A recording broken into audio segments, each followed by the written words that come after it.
Hello guys. Ito guys, gandang hapon. Katapos lang namin kumain. Yan. Nandito na naman kami. Nagpapahayahay kunti kasi ako ay malapit nang aalis. Si Mrs. nandito na naman siya sa kanyang teritoryo. Dito po, tambayan niya po tuwing tanghali at saka siya lang po mag-isa. Walang kasama.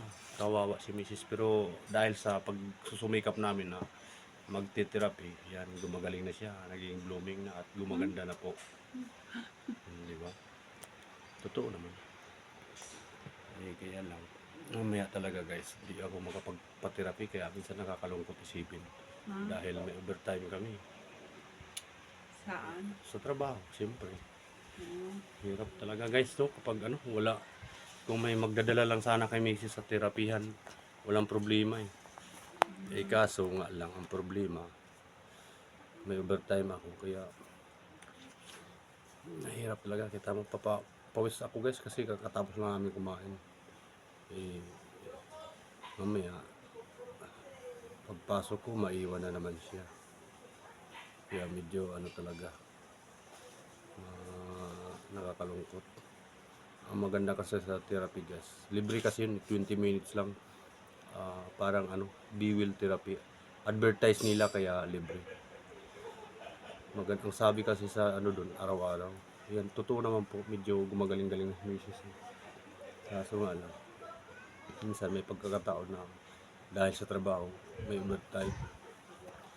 Kaya, lang, tiwala lang sa taas. Tapos, pag walang overtime, saka lang kayo balik. Pag araw-araw walang overtime, yun, araw-araw din po kami nagtitherapy. Ayan, dito na naman si meow meow. Meow. Halika. Papakilala kita sa mga kaibigan ko. Dito guys, Ayan. Ito kasi, minsan tanghali na gumigising guys. Ayan guys. Ayan. Yan po ang kaibigan ko si Meow Meow. Alaga ko. Alaga ko po. Ito po, makulitin din to eh. Makulit. Makulit pa sa kambing. Ito na yung alaga ni Mrs. Ayan. Ang laki ng mata, parang tarsier. Kaya guys, nakakatakot. Pero ang cute niya. May lahi ito siya guys. May lahing iring. Ito yung lahi niya, iring.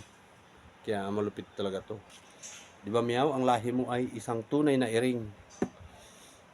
Kaya alagaan ko to siya. Yan guys. Yan, mga lang yan guys. Mga kwentong kalukuhan namin. Pinapasaya ko lang si Mrs.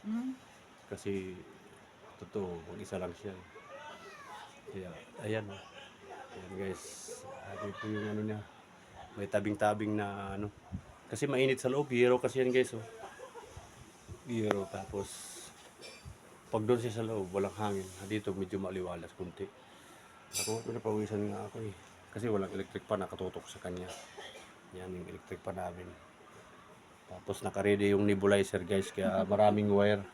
Kasi pag hinihika siya, talagang mahirap din pag mag-isa lang siya, kailangan bago ko umalis sa umaga, dito ko na nilalabas guys lahat ng mga kailangan niya. Tapos yung tubig nandun. Merienda, wala na. Kasi di ko na siya masyado pinapa-merienda. Lalo paborito niya mga matatamis. Kasi mahirap din guys.